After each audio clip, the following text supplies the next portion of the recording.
जय सिया राम।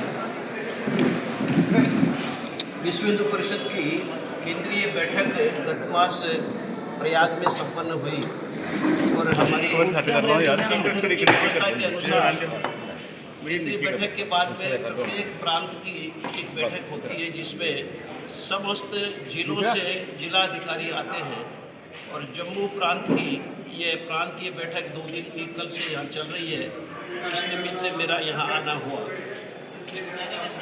देश में विश्व हिंदू परिषद ने जो एक हिंदू समाज, हिंदू विचार और हिंदू आस्था के पक्ष में एक सकारात्मक पूरा एक वातावरण बना है।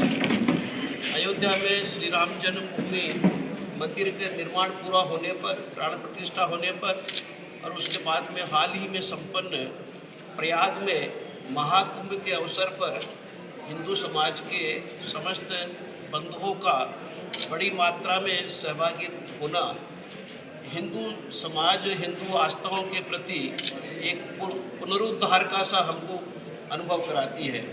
ये एक बहुत ही सकारात्मक और स्वागत योग्य कदम है। परंतु साथ में हिंदू समाज की अनेक समस्याएं पूरे भारत में भी हैं और कुछ जम्मू कश्मीर प्रांत में भी हैं।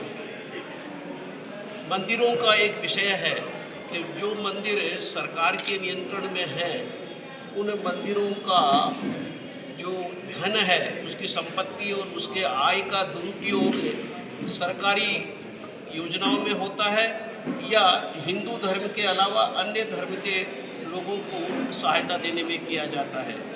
विश्व हिंदू परिषद इसका प्रारंभ से ही विरोध करती रही है कि हिंदू मंदिरों की संपत्ति और आय सिर्फ हिंदू समाज के कल्याण और हित के लिए है।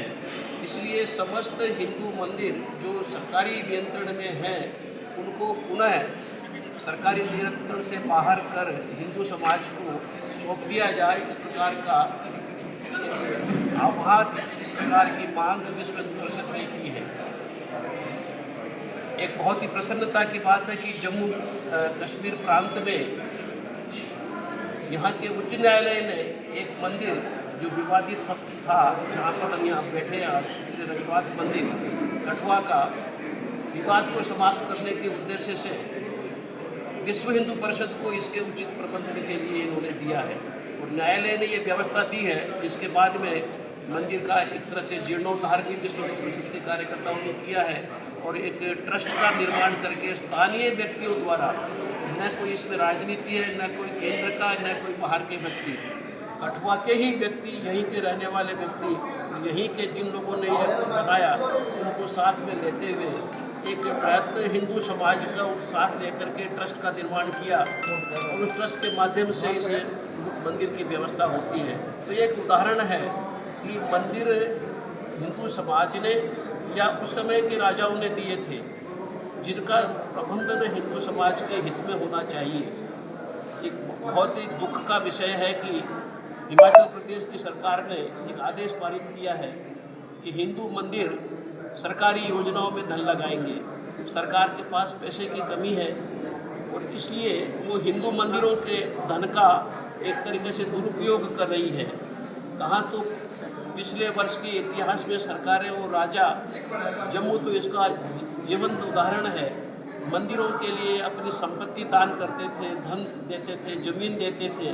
तो आज की सरकारें मंदिरों से उनकी संपत्ति और उनका धन सरकारी काम के लिए खर्च करने में लगे हैं, जो नितांत अस्वीकार्य है।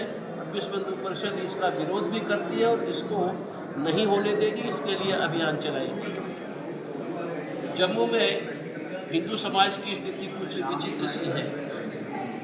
धारा 370 हटने के बाद में जहां एक आश्वस्ति मिली थी हिंदू समाज को कि राज्य का पूरे भारत में विलय अब सामान्य रूप से अन्य राज्यों की तरह हो गया है और हर प्रकार से यह संभव रहेगा, तो ठीक भी चल रहा है। पिछले 2-3 वर्षों में बड़े सकारात्मक कदम उठाए हैं सरकार ने भी, समाज ने भी उसका अच्छा प्रतिसाद दिया है। परंतु हाल के कुछ 3-4 महीनों में ऐसी घटनाएं हुई हैं जो ऊपर से देखने में छुटपुट घटनाएं लगती हैं, आपराधिक घटनाएं लगती हैं, परंतु हमारा ये मानना है कि ये सुनियोजित आतंकवाद का एक नया रूप है। पहले आतंकवाद जिस प्रकार से आकर के आपराधिक कार्य करते थे, अलगाववाद फैलाते थे, उसके बजाय ये उनका एक नया रास्ता है, लेकिन ये सुनियोजित षड्यंत्र के तहत होता है। हिंदू युवकों को अगवा करके उनका गला रेत दिया जाता है, हिंदू युवतियों के साथ में दुर्व्यवहार होता है, बलात्कार होता है, जम्मू क्षेत्र में होता है। तो इससे ये एक लगता है कि आतंकवाद का एक ये नया रूप हमारे सामने आ रहा है, और हमने सरकार से मिलकर मांग की है कि इसको आतंकी घटनाओं को आतंकवाद के रूप में ही ले, इसको सामान्य आपराधिक घटनाएं नहीं समझे, और इसके लिए जो करणीय कार्य हैं प्रशासनिक स्तर पर, इसकी जड़ में जाके, मूल में जा कर के इसका हमको निराकरण करना होगा। तभी जा कर के इस सीमांत क्षेत्र में शांति भी रहेगी, सुरक्षा भी रहेगी, और हिंदू समाज और शेष जो यहाँ के बाकी मुसलमान समाज है उसमें एक सौहार्द के रूप से साथ साथ शांति से, भाईचारे से रहने का वातावरण बनेगा। स्थानीय मुसलमान समुदाय में कुछ एलिमेंट ऐसे हैं जो इन आतंकवादी तत्वों को बढ़ावा देते हैं, मदद करते हैं। उनकी पहचान कर, उनको चिन्हित कर सरकार को उनके विरुद्ध में कार्रवाई करनी चाहिए। विश्व हिंदू परिषद की मांग है। जिक्र किया कि समाज के लिए जो बनाई जाएगी, लगता है कि सनातन बोर्ड का गठन विश्व हिंदू परिषद ने एक मॉडल कानून बनाया है, उसको नाम कुछ भी दे, सनातन बोर्ड दे या उसको नाम दे, हमने उसको नाम हर राज्य में एक धार्मिक परिषद बनाने का नाम दिया है कि जिसमें उस प्रांत में जो मत संप्रदाय के मंदिर हैं, उस सब मत संप्रदाय के धर्माचार्य उसमें रहें, और वो धार्मिक परिषद हर मंदिर के लिए ट्रस्टियों की नियुक्ति करे, और वो ट्रस्ट उसका प्रबंधन करे। तो उसको नाम कुछ भी दे सकते हैं, ये हमारा एक प्रस्ताव है। उसको सनातन बोर्ड बोल सकते हैं, उसको धार्मिक परिषद बोल सकते हैं। तो सरकार के नियंत्रण से बाहर होना चाहिए, नाम का कोई विशेष महत्व नहीं है। मोस्टली देखा जा रहा है कि जहाँ जहाँ कांग्रेस की सरकार है वहाँ पर मंदिरों के ऊपर कब्जा करने की बात की जाती है। नॉर्थ ईस्ट में देखिए, साउथ में देख लिए, वहाँ भी कुछ ऐसे मंदिर हैं जहाँ पर दूसरी जाति के लोगों को वहाँ पर रोज़गार दिया जा रहा है, और मंदिरों के अंदर जहाँ पर हमारे धार्मिक अनुष्ठान करने वाले लोग होने चाहिए, वहाँ वो लोग आके वहाँ पर बिना किसी धर्म कार्य को जानते हुए कार्य कर रहे हैं। तो क्या देखते हैं, क्या एक षड्यंत्र है हिंदू सनातन को खत्म करने का? किस प्रकार देखते हैं? भारत में हिंदू मंदिरों को सरकार द्वारा कब्जे में लेने की शुरुआत ईस्ट इंडिया कंपनी ने की थी। वो एक व्यापारी कंपनी थी। अपना मुनाफा बढ़ाने के लिए, अपनी आय बढ़ाने के लिए उन्होंने मंदिरों को कब्जे में लेकर मंदिरों की आय को उन्होंने अपनी आय में जोड़ना शुरू किया। दुर्भाग्य से ईस्ट इंडिया कंपनी के बाद में ब्रिटिश गवर्नमेंट आई, उसने भी इस पद्धति को चालू रखा, और फिर देश का दुर्भाग्य, हिंदू समाज का दुर्भाग्य कि आज़ादी मिलने के बाद में भी वो सारे कानून वैसे के वैसे चल रहे हैं। और वहाँ की जो सरकारें हैं, उस सरकारें मंदिरों को अपना एक डिपार्टमेंट की संपत्ति समझती है, जबकि ये सरकारी संपत्ति है। कानून में भी लिखा हुआ है कि उस संपत्ति का उपयोग सरकार अपने काम के लिए नहीं कर सकती, परंतु ऐसे ऐसे नियम बना करके उन पर एडमिनिस्ट्रेशन चार्जेज वगैरह 21% एडमिनिस्ट्रेशन चार्जेज लगेगा। उन्हें वो अपने कर्मचारियों की वहाँ पर प्रशासक के तौर पर नियुक्ति कर देती है। उसके प्रोक्योरमेंट वगैरह में भ्रष्टाचार होता है, और कल्याणकारी योजनाओं के नाम पर एक प्रदेश में तो हिंदू मंदिरों का पैसा मदरसों के मौलवियों को तनख्वाह के लिए भी प्रयोग में आता था। तो इस प्रकार का एक ये हम तो मानते हैं कि ये आपराधिक कृत्य है, हिंदू समाज के प्रति ये घोर अपराध है कि हिंदू समाज का श्रद्धा और आस्था से मंदिरों में चढ़ाया हुआ धन हिंदू धर्म के कल्याण के उपयोग में नहीं आकर या तो सरकार अपनी योजनाओं में लगाती है, या फिर हिंदू धर्म के अलावा दूसरे धर्म के लोगों के लिए उसका उपयोग करती है, जो बिल्कुल असहनीय है और अस्वीकार्य है।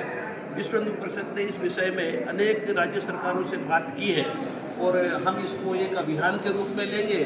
जैसे श्री राम जन्मभूमि का एक आंदोलन कई वर्ष लंबा आंदोलन चला, जरूरत हुई तो उसी प्रकार का आंदोलन जब तक इस विषय का पूरा निपटारा नहीं हो जाता विश्व हिंदू परिषद चलाएगी। देखते हैं आने वाले दिन में कानूनी प्रक्रिया का प्रावधान भी आपके पास है, तो जो लोग संविधान की दुहाई देते हैं क्या उनको वो संविधान सुप्रीम कोर्ट में नहीं दिखाया जा सकता कि इस प्रकार किस किस का हक है और किस प्रकार हक है? अगर हक है तो सभी धर्मों के ऊपर सरकार का हक होना चाहिए, ना कि सिर्फ एक धर्म के। ये दुर्भाग्य की बात है कि देश में संविधान में प्रियम्बल में सेकुलर शब्द जोड़ा, सेकुलर शब्द जोड़े बिना भी हमारा संविधान सेकुलर संविधान है। सेकुलर यानी राज्य का, स्टेट का सभी धर्मों के प्रति समभाव होगा, किसी भी एक धर्म को कोई विशेष अधिकार नहीं होंगे संख्या के आधार पर या बहुसंख्या के आधार पर, और अल्पसंख्यकों की रक्षा भी की जाएगी।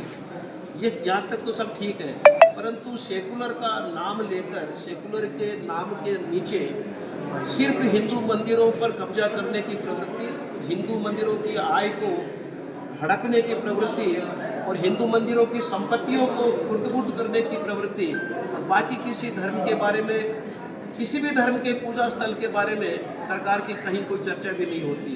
ये सेकुलर तो है ही नहीं, ये हिंदू विरोधी सरकारों के काम हैं, और इसलिए विश्व हिंदू परिषद इन सब का विरोध करती है और इनको हटाने के लिए, मंदिरों को सरकारी नियंत्रण से मुक्त कराने के लिए एक अभियान चलाएगी। क्या आने वाले दिन में बड़े पैमाने पर अभियान होगा, पूरे भारतवर्ष में होगा, या विदेशों में भी इसकी सहायता ली जा सकती है? विदेशों से सहायता की तो आवश्यकता नहीं पड़ेगी, हिंदू समाज अब जागृत हो गया है।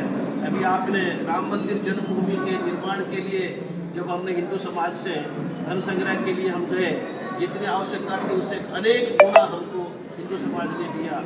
कुंभ में जिस प्रकार की सहभागिता करके हिंदू समाज ने अपनी आस्था और श्रद्धा का परिचय दिया है, विदेशों से किसी प्रकार की सहायता की जरूरत नहीं पड़ेगी। परंतु हिंदू समाज उठ खड़ा हुआ है, विश्व हिंदू परिषद समाज के प्रतिनिधि के रूप में इस विषय के लिए एक पहले सरकारों से मिलकर के बातचीत चल रही है, कई सरकारों से हमारी वार्ताएं हुई है, इसके लिए अभियान चलाएंगे।